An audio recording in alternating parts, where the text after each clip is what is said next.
আসসালামু আলাইকুম বন্ধুরা, এখন আমি খাসির মাংস রান্না করব। আপনারা দেখতে থাকেন, আমার সাথে থাকেন। আপনারা কেমন আছেন? ভালো আছেন? আলহামদুলিল্লাহ, আমিও ভালো আছি। এখন আমি তেল দিচ্ছি, তেজপাতা, চিনি, এলাচি, পেঁয়াজ,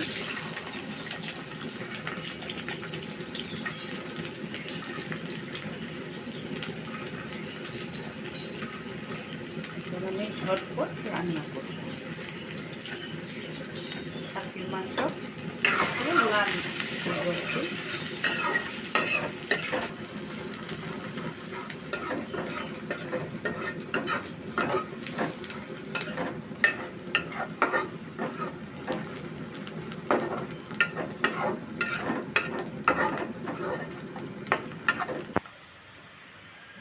আদা দিয়ে দিব 1 চামচ, হালকা অল্প একটু দিয়ে দিলাম।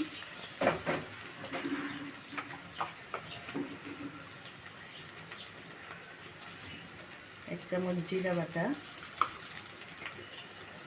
ধনিয়া বাটা, অল্প জয়ত্রী জায়ফল বাটা দিলাম। তারপরে দিয়ে দিব হলুদের পাখি,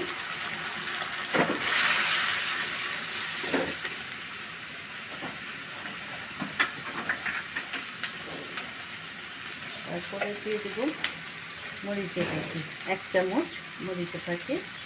তারপরে আর একটু আমি সামান্য দিয়ে দিলাম।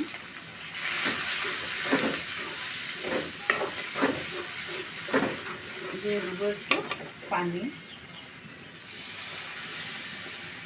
কষানো ভালো করে।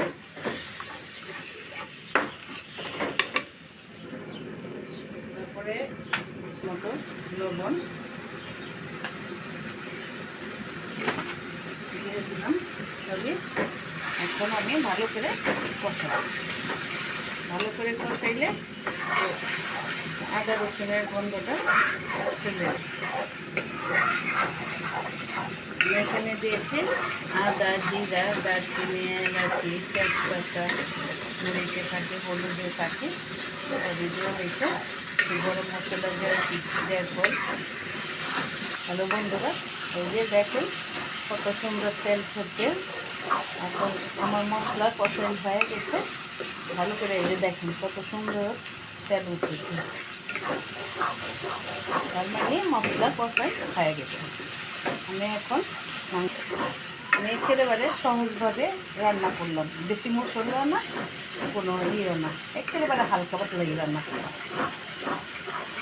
সব মাংস আবার করে ভালো লাগে না। এখন আমি মাংস ছেড়ে দিব। আপনারা আমার সাথে থাকেন, দেখতে থাকেন। খাসির মাংস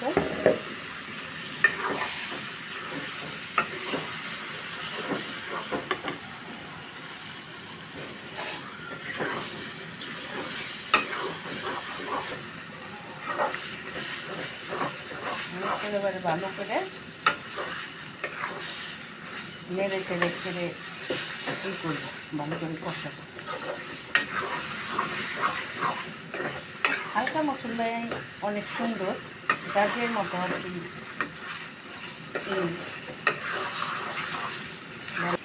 আর একটু পানি দিয়ে তারপর আমি ঢেকে দেবো।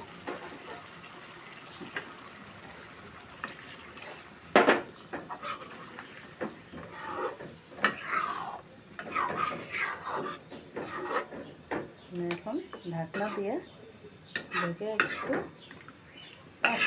10 মিনিটের মতো রাখবো।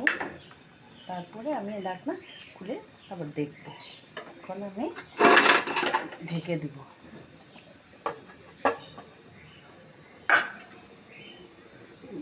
আমি ঢাকনাটা খুলে দেখি 5 মিনিট হয়ে গেছে। খাসির মাংসটা 10 মিনিট পর এইটা আমি দেখলাম কষতে আর একটু করব।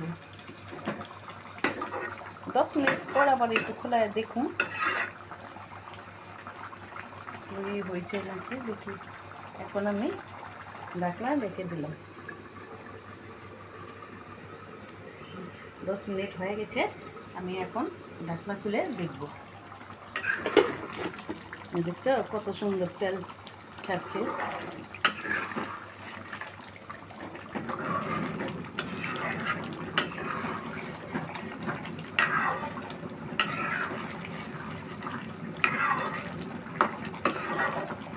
গরম পানি দিব, গরম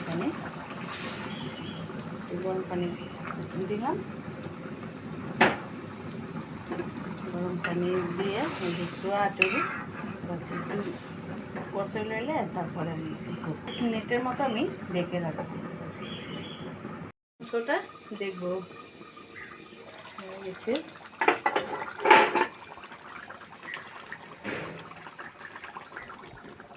খাসির মাংস রান্না শেষ, এখন আমি নামাই দেবো। আর এই যে তেল উঠছে কত সুন্দর দেখা যাচ্ছে। এখন আমি ঢেলে দিচ্ছি।